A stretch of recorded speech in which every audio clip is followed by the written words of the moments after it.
केसरिया बालम आओ हमारे देश। ऐसा सोच के अपने आप को परेशान ना करो बापू। जो प्रेम मैंने ठाकुर साहब से मिल रहे हो है वो हमारा ना है। उन्हें तो याद भी ना है कि मैं वही रुक्मी हूं जिससे वो नफरत करते थे। मैं जो भी कर रही हूँ ठाकुर साहब को सुरक्षित रखने वास्ते कर रही हूँ, रसाल वास्ते कर रही हूँ पापा। मैं जानू हूं कि ठाकुर साहब और उनके प्रेम पर सिर्फ रसाल को अधिकार है।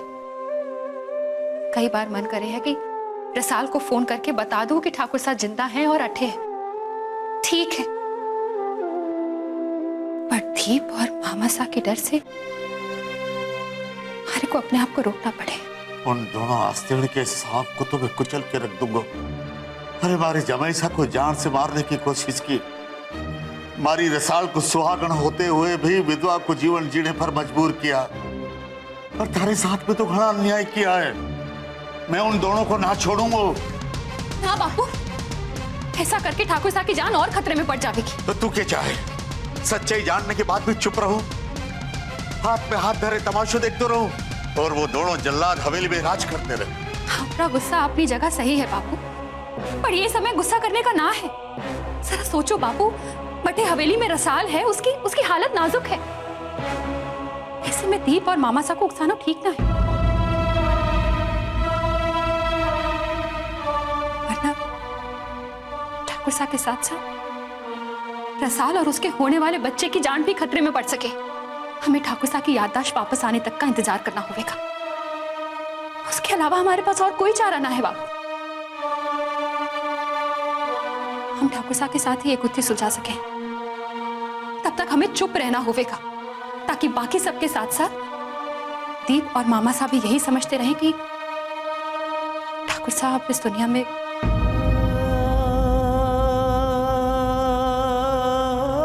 तो ठीक है। छे अपने छोटे भाई की मौत के बाद चैन से जी सके हैं। अरे वो तो अपनी गर्दन बचाने के लिए कोई भी हालात बदल सके, कुछ भी कर सके, कोई भी बात बना सके। और हमारे मन में एक ही दुख हो गए है कि बेचारी रसाल इस सब में बिना कारण पिस रही है। बापू, जे आप किसी तरह रसाल को हमारे से मिलवा सको तो मैं उससे मिलकर सब कुछ बता दूंगी। मैं कोशिश करूंगा। पर बापू, भूल कर भी रसाल ने ये बात हवेली में ना बताना। वो अपनी खुशी छुपा ना पावेगी और दीप और मामा साहब को शक हो जाएगा, और फिर उन दोनों को अट्ठे ठाकुर साहब तक पहुंचने में देर ना लगेगी। बापू, जे किसी तरह आप रसाल ने अपने गांव ले जाओ भट्टे से उसे अठे आने में आसानी होगी ना। ये तो मुश्किल है बेटा। तो कोई और रास्ता सोचो बापू। हमारा रसाल से मिलकर उसे सारी सच्चाई बताना घणो जरूरी है। मैं कोशिश करूंगा। अच्छा, अब मैं चलूं। वो हवेली को नौकर हमारे साथ है। जो उसने तन्ने या ठाकुर साहब ने देख लियो तो। हवेली का नौकर कठे बाहर गाड़ी में है। तू चिंता ना कर, मैं सब संभाल लूंगा। तू तारा ध्यान रखना, और ठाकुर साहब भी।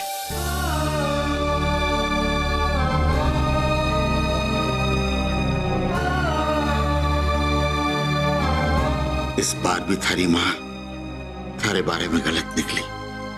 इस बात को उन्हें बड़ो गर्व है। बापू, भूलकर भी माँ को ये बात ना पता चले। मैं जानू, तू चिंता ना कर। पर बेटा, एक बात हमारे मन में बड़ी खटके है। जब ये जान करके कि जमाई साहब जीवित है, उनका सामान दान करने का हमारा मन ना करे है।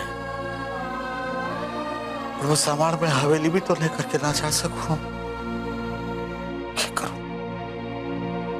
हमारी कुछ समझ में ना आ रहा है। शायद इसमें गुरुजी हमारी कुछ मदद कर सके। हम गुरुजी से बात करते हैं। गुरुजी, ये हमारे बापू हैं। भज गोविंदम। गुरुजी, मारो नाम ठाकुर मदन सिंह है। आप ठाकुर मदन सिंह हैं? सत्यव्रत ने तो मुझसे कहा कि आप अपने दामाद के नाम पर दान करने आए हैं ताकि दिवंगत आत्मा को शांति मिले। जी गुरुजी, आया तो मैं उसी कारण से था, पर अटे आकर मैंने पता लाग्यो कि महाराज जवाईसा जीवित है।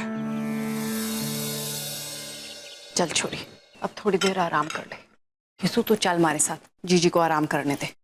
ना, हमारे को रसाल जीजी से बातें करनी है घनी सारी। अरे बाद में बातें कर लेना जब रसाल जीजी सो के उठ जावेगी। अब चढ़ यहाँ से। ना माँ आप जाओ, मैं इसे सुला दूंगी। ठीक है, तंग मत करना अपनी जीजी को बात करके, समझाना? ना करूंगा। लो मैं सोने जा रहा हूँ। माँ आप जाओ।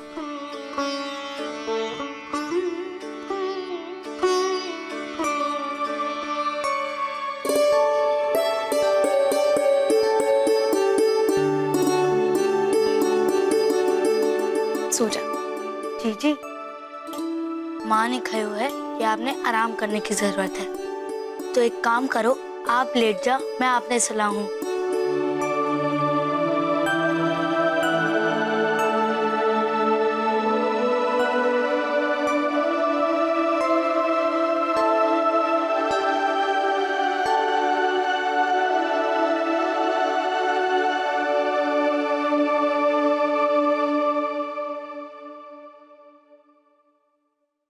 अरे समझर सा, मैं आप ही को बुलाने वाली थी, कट्ठे से आ रहे हो? के बोलूं समझट सा, बड़ी मुश्किल से रसाल ने दलिया खिला के आ रही हूँ। बस यो बर्तन को भंडारे में रखने जा रही थी। अरे समझर सा, ये बर्तन अठे ही रख दो, नौकरानी आकर ले जावेगी। आप तुम्हारे साथ बैठकर चाय पियो, ये दिन हो गए आपसे साथ बैठे हुए। अब फिर बताऊं समझर सा, रसाल के साथ जो हादसा हुआ है उससे मारे पर के बीत रही है तो मैं बता भी ना सकूं। भगवान करे उसका खानदान तबाह हो जाए जिसने हमारी रसाल की मांग सुनी करी। अरे उसके हाथ में कोड़ हो जाए जिससे हमारी रसाल से उसकी खुशियां छिड़ी। ये सब कुछ आपरी उस सौतेली छोरी की वजह से हुआ है। ना वो अठे आती, ना रणवीर के साथ ऐसा हादसा होता। अरे अगर वो करमजाली हमारे सामने आए तो मैं तो उसकी जान ही ले लूंगी इस बार। अरे समझ, अगर उसे मरना होता तो उसी दिन भंडारे में जलकर मर गई होती जिस दिन आपने भंडारे में आग लगाई थी। लेकिन वो इतनी चालाक निकली कि अपनी जगह रसाल को वटे बंद कर दिया और खुद जाके रणवीर के साथ पूजा में बैठ गई। किसी और ने ना रसाल की खुशियां उस रुक्मी ने छीनी है। अरे उसके चेहरे के साथ साथ उसकी नीयत भी खाली थी। हमारी छोरी को बहला फुसलाकर अपनी हर बात मड़वा ली। रसाल तो बिल्कुल भोली है, बस उसकी बातों में आ गई और अपना संसार उजाड़ बैठी। वो अब रसाल को सुखी रहने देवी, इसका क्या भरोसा है? क्या भरोसा? किसी दिन अचानक आ धमके और आपकी छोरी को फिर से पट्टी बढ़ाने लगे। और आपकी छोरी भी भोली है, वो भी उसे माफ कर देवेगी। अरे सोचा है आपने? रसाल के जीने को एकमात्र सहारा उसको बच्चों है। हो सके रुक्मी उसे भी नुकसान पहुंचा दे।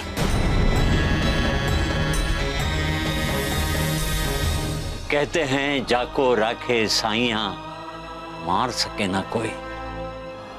आपको तो खुश होना चाहिए कि आपका जमाई जीवित है। गुरुजी, मैं बहुत खुश हूँ। आपकी सेवा में आकर के तुम्हारे को दो खुशियां मिल गई। एक तुम्हारा जवाई सा जीवित है और दूसरी हमारी छोरी रुक्मी मारे को मिल गई। भज गोविंदम, सब उसी का खेल है ये।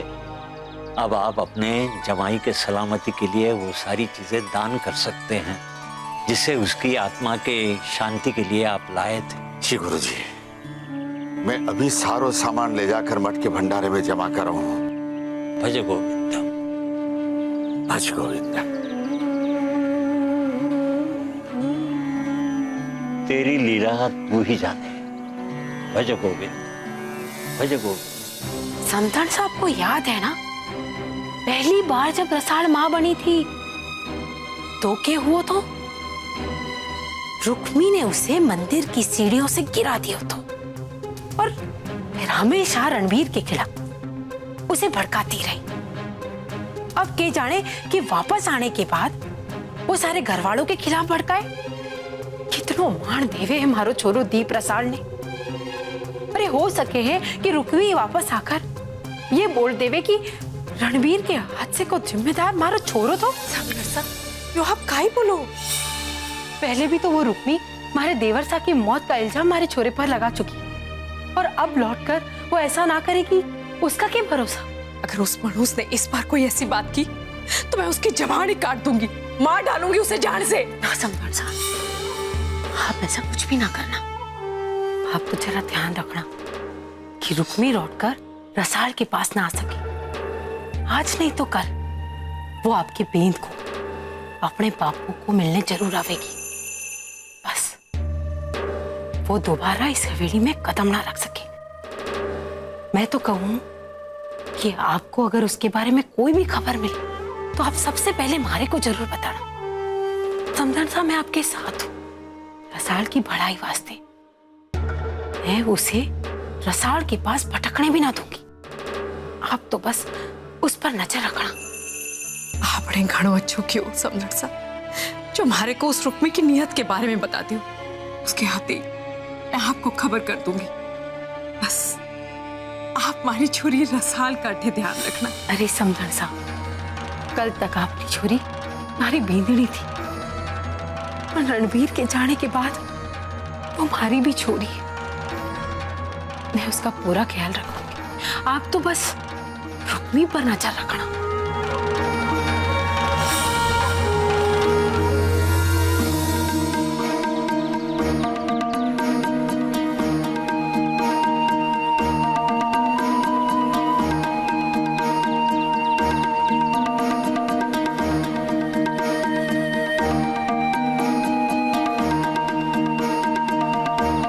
की गुजरी होगी मारी रसाल पर।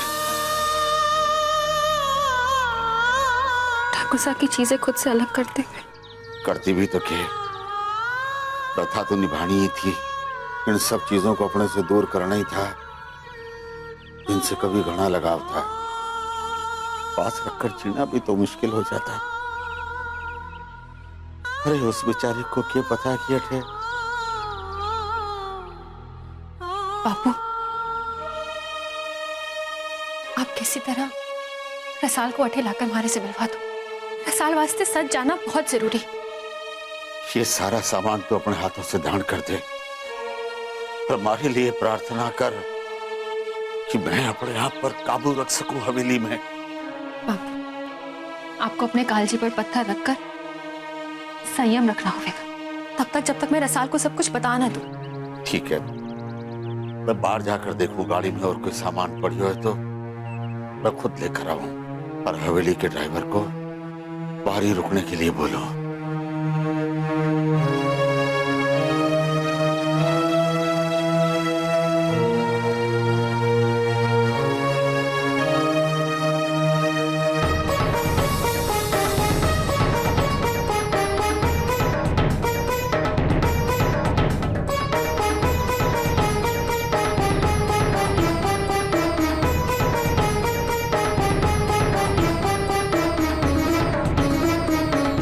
जी, ये ठाकुर साहब को पसंद तो आवेगो ना? हाँ, जे इसमें ठाकुर साहब के नाम का पहला अक्षर बुन दे तो अठे। हाँ, ये अच्छा रहेगा और गणो फूटरो भी दिखेगा। जी, आप भी कर दो ना।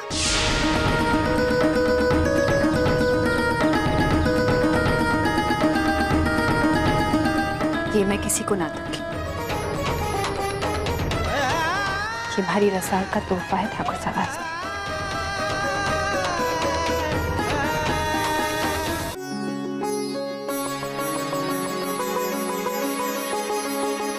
ये स्वेटर तो मुझे बिल्कुल ठीक आया। ऐसा लगता है जैसे किसी ने मेरा नाप लेके बनवाया है। कहाँ मिला तुम्हें? रुक्मी, मैं तुमसे पूछ रहा हूँ, कहाँ मिला तुम्हें? बापू मठ में दान देने वास्ते जो सामान लाए थे उसी में था। मैं आपके वास्ते ले आई। रुक्मी, तुम्हारे बापू अब भी नाराज है तुमसे। मुझे बहुत अफसोस है कि तुम्हारे बापू के साथ मेरी इतनी कहासुनी हो गई। मैं तुम्हारे बापू से माफी मांगना चाहता हूँ। बेटा, आपको मारे से माफी मांगने की कोई जरूरत ना है।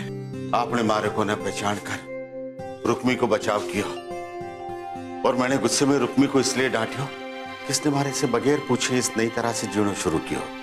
सच कहूं बेटा, गुस्से में रुक्मी पर मारा हाथ उठ जाना और आपका रुक्मी के बचाव में मारे को डांटना हम दोनों से ही है। नहीं, आप मुझसे बड़े हैं। मुझे आपसे इस तरह बात नहीं करनी चाहिए थी। मुझे माफ कर दीजिए। आप आइए ना, यहाँ बैठिए, आइए।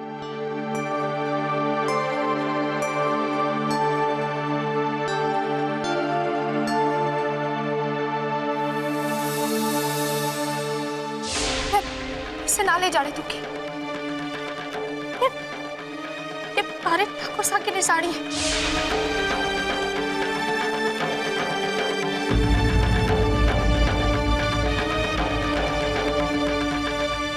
आप रुक्मी की चिंता मत कीजिए, मैं हूं ना उसके साथ। मैंने उसे वचन दिया है उसका साथ निभाने का। हम दोनों एक नई शुरुआत करेंगे और अब यही हमारा भविष्य। बापू, अब आपको चलना चाहिए। अभी थोड़ी देर में रात हो जाएगी। आप लोग घना दूर जाना है ना। हाँ बेटा, तुम दोनों से मिलने के बाद में तो हमारा रास्ता घना लंबा हो गया है। अब मैं चलूं। प्रणाम। दीर्घायु भव। मैं बापू को बाहर तक छोड़ के आऊं।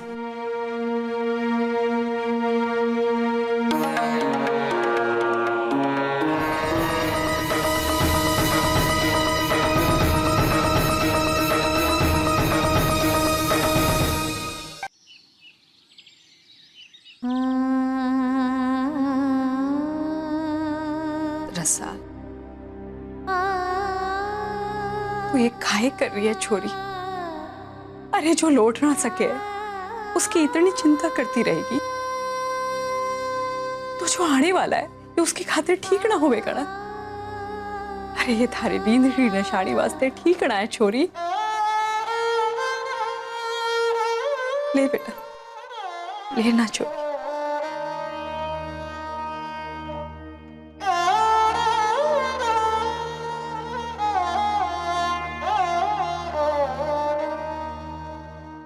ला बेटा।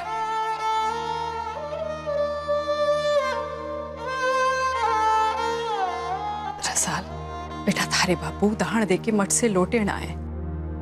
जरा फोन करके पूछना कि कब पहुंच रहे हैं। अरे हमें गांव जाना है, घनी देर हो गई है बेटा।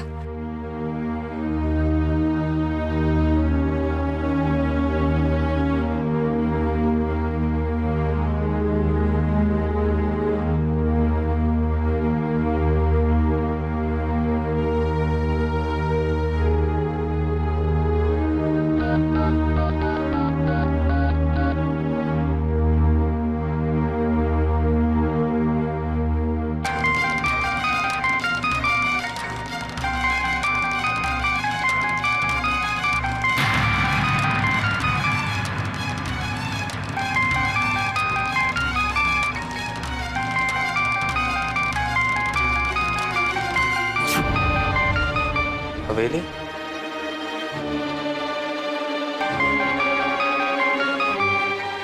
किसका फोन? क्या हुआ छोरी? माँ, घंटी बज रही है, बापू फोन ना उठा रहे।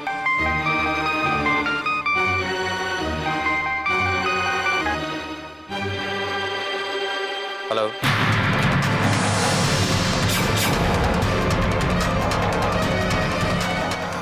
हेलो। हाँ हेलो, आप कौन बोल रही हैं? आप कौन बोल रहे हैं? आप कौन बोल रहे हैं?